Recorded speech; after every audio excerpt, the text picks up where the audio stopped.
I bet you ain't know Manscaped had smell goods, cologne, fragrances. Use code Brunson, say 20% off, man. Come on, they got everything for you. You know, there's always two sides to every play. Although I agree Jalen Hurts should have made this throw to Zach Ertz, I will say this though, man. Everything looks all bad from this angle right here. You know what I mean? He misses him. It's terrible. You know what I mean? I think he got to the progression too late, but there was some mitigating circumstances on this play. You know what I mean? And in most cases, that's a touchdown. But like I said, there were some mitigating circumstances in this play. First of all, Landon Dickerson absolutely just doesn't block anybody. Listen, we're going to run that back, and I'm going to show you exactly what I mean. Landon Dickerson, freezer right there. It's just nothing's happening. Then you got Dillard getting beat like an African drum. The pressure's coming. You know, he got to go through his progression pretty fast. I think he kind of rushes the throw right there. But then again, that's not an excuse. Either way, it's not an excuse. That's a throw you have to make. Ball wasn't batted down, so, you know, that's a miss. This is not a miss. Greg Ward, I think he sat down on a route a little bit, didn't push it to the outside like he should have. He let him away from a defender.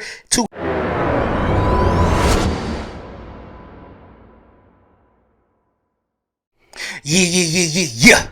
Lil Brunson back at you with the back at you, and I am the best reporting on the Eagles. You know the vibes. You know what part of the week this is. This is the keys to victory for beating the Carolina Panthers on Sunday at 1 o'clock. We need a win. We need a win. And we learned a lot about our football team in the first 4 weeks of the season, during the first quarter of the season. As I spoke about earlier in the video, I am not down on Jalen Hurts at all. I think anytime you got a guy that's top 10 in passing yards through the first 4 weeks, his passer rating is in the triple digits through the first 4 weeks, 7 touchdowns, 2 picks through the first 4 weeks, on pace to make a new franchise record for passing yards for the franchise that he's playing for. How can you be down on him? 66% completion percentage, and he's still learning the game. So I have no questions about our situation going to this thing as far as, you know, quarterback goes, and as far as if the offense can move the ball or not against this team. But there's some things that we're not doing. That's just football 101 at this point, and those things are required to win this game. Listen, we saw the Carolina Panthers take their first L to the Dallas Cowboys, and the Dallas Cowboys put Zeke in effect. They put Zeke in effect. I think you heighten your chances of winning almost every game moving forward if you elevate Jordan Howard from the practice squad. I have not gotten no word on that yet of that happening. So the Philadelphia Eagles looks like they will go out there with Miles Sanders and Kenneth Gainwell again. Are they going to get the ball? Because that's one of the major keys to victory moving forward for this team. We got to be more balanced. We definitely got to be more balanced. Now, I will say this. Miles Sanders didn't get the ball a lot last week either. He got 7 carries last week. But at the same time, the passing game was just on fire. The passing game was just on fire. And that's how you beat a team like the Kansas City Chiefs, by just throwing the ball on them. You could put up passing yards against the Kansas City Chiefs. Lamar Jackson does it. Everybody does it. You know what I'm saying? And it is what it is. We went what was working. We didn't punt the ball. You know what I'm saying? They didn't get a turnover. We did what was working, and I have no problem with that. The problem that I have is this situational running. The situational running got to tighten up. On the pass where Greg Ward Jr. dropped the ball, that was 1st and goal. I believe you should have ran right there in that situation. We were in the goal line and took about 3 field goals last week. You got to run the ball in them situations. You got to run the ball more on the goal line. Then when we decide to feed a running back down there, he walks in. Kenneth Gainwell walked in. So the first key to victory is definitely situational running. I'm not even going to say run the ball more, because it looks like that's just not in Nick Sirianni's DNA. But you got to be better at situational running. We're looking at a head coach that's learning on the fly. Listen, we're going to call a spade a spade. He's learning on the fly here. What I mean by this is we didn't see any quarterback sneaks from Jalen Hurts on a lot of 3rd and shorts until game 4 of the season. I mean, that's a no-brainer going into the season with the type of quarterback that you have. I mean, Jalen Hurts squats 600 pounds. He could carry a man on his back up and down the field. He built like that. So a quarterback sneak is nothing for Jalen Hurts. We should have been doing that against San Fran. We should have been doing that. But situational running and knowing your personnel definitely will help you out in the game like this. Listen, you got to understand who the Carolina Panthers are as a football team. They look good. You know what I mean? The Dallas Cowboys game looked like it got away from them on the scoreboard, but Carolina did some impressive things in that game that we got to watch out for. You know what I'm saying? This listen, we're a get right game for everybody every week. We're going to be the underdogs moving forward in this season unless we just start putting in pain for 10 straight weeks or something like that.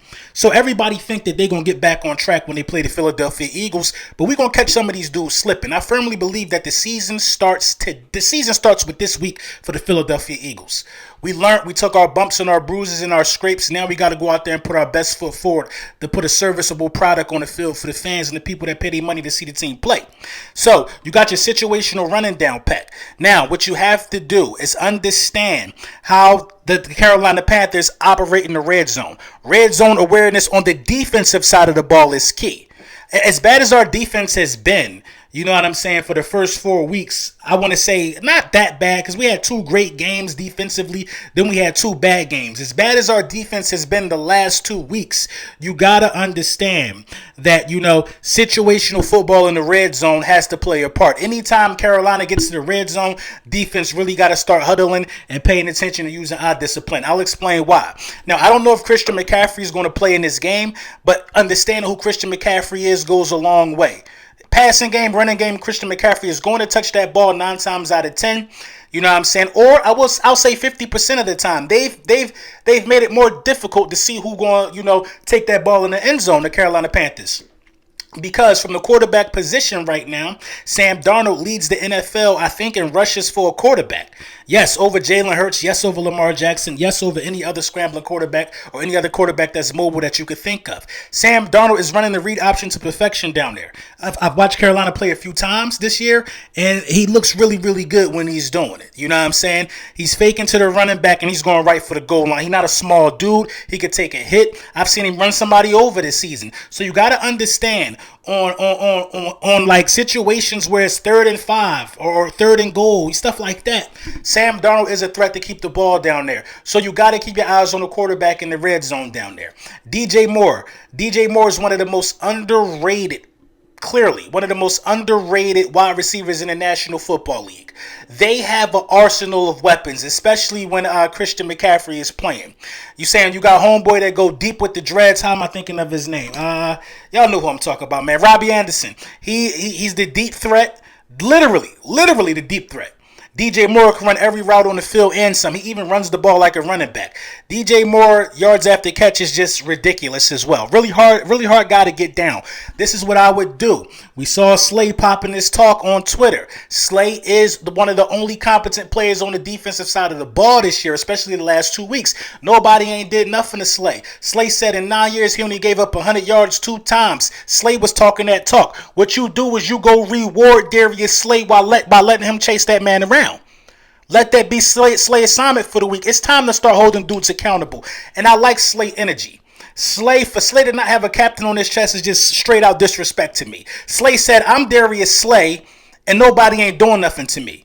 You know what I'm saying? Let Slay go out there and let Slay chase the best wide receiver around this week. That way, I think you make Sam Darnold think about how he going to get the ball to DJ Moore. They not used to that. They used to us moving DJ Moore around. Let Darius Slay chase him around. And if Darius Slay need a breather, then it comes down to Steven Nelson chasing him around. But in no circumstances should Avonte Maddox be chasing around DJ Moore. Not saying Avonte Maddox can't do it, but you paying Slay and you paying Steven Nelson. Hold them accountable. That's all they asking for. Stopping the run. The Philadelphia Eagles got to stop the run. They got to find some type of way to stop the run this game. You know what I mean? If Christian McCaffrey not playing, great. But Chuba Hubbard, he's not no slouch running the ball up the middle. You know, he's not looking to get to the outside like that. He's looking to hit somebody. He's looking to make contact. And those are the type of guys that wear our defense down. We seen it against Dallas. We didn't see too much of it we saw it against Kansas City too. They were also running the ball at will, it seemed like. So the Philadelphia Eagles got to, pull themselves up by the bootstraps and start stopping the run because the run has been bludgeoning us for the last, 2 weeks. Nick Sirianni has to call an even better game plan than he did against Kansas City. I think Nick Sirianni's overall game plan, if I got to grade it, would be a B+. The only reason why it's not an A because he was bad situationally in the goal line, and that's ultimately what matters. Yeah, we was getting yardage. Yeah, we was moving the ball up and down the field, but at the same time, you got to be able to complete the objective. You know what I'm saying? You got to be able to complete the objective. I don't think field goals are going to beat anybody with the way that our defense has played the last 2 weeks. If everybody's saying Gannon is Jim Schwartz 2.0, Gannon this, Gannon that, y'all wasn't talking none of that talk the first 2 games of the season. Everybody and their mom should have been saying Gannon looks good as a defensive coordinator. He had 2 slip-ups against 2 high-power offenses. He played it wrong, and he got cooked. You know what I'm saying? He was scared of the deep play, and he got cooked. He got to play a complete game. A complete game this week. You gotta listen. You gotta pick your poison. You can't go out there for a whole game, the 3rd week in a row, and just guard in the big play. No, you gotta let these cornerbacks and these safeties earn their bread. If somebody try them deep, nobody even tries us deep for real, except Patrick Mahomes. And I want to make a correction. I said Patrick Mahomes was the first quarterback to get 300 passing yards on us. No, he wasn't. Nobody got 300 passing yards on us this season. Sam Darnold, I think, might be top 5 in passing yards per game. So we got to make sure we treating Sam Darnold with this newfound respect that I believe that he deserves for going out there and looking as good as the Carolina Panthers are looking. The Philadelphia Eagles can win this game. You know what I mean? I have not seen a game in us this season that we couldn't win. It's either the coaching is bad, or it's either the play calling is bad, or the defensive side of the ball is bad. We've only seen play calling and defense come together 1 time out of the 4 games. The defensive coordinator got to call a good game, and the offensive coordinator got to call a good game. I think our skill players are starting to warm up, and when I say our skill players, I'm talking about Devontae Smith, 30 targets, 0 drops. It's a lot of stuff happening that's good for us on the defensive side of the ball, but the Philadelphia Eagles have to execute in the red zone. You know what I'm saying? The Philadelphia Eagles definitely could win this game 28-21. You know what I'm saying? I think we're going to go out there and put in some work, get a 7-point win, and the season starts from here. I think if you win this game, you have that momentum going into a short week, taking care of Tampa, and I will be at that game. You know what I'm saying? And it starts here. We can pressure Sam Darnold. We can make Sam Darnold second-guess himself, and that we shall do, man. Let me know what you think in the comments, man.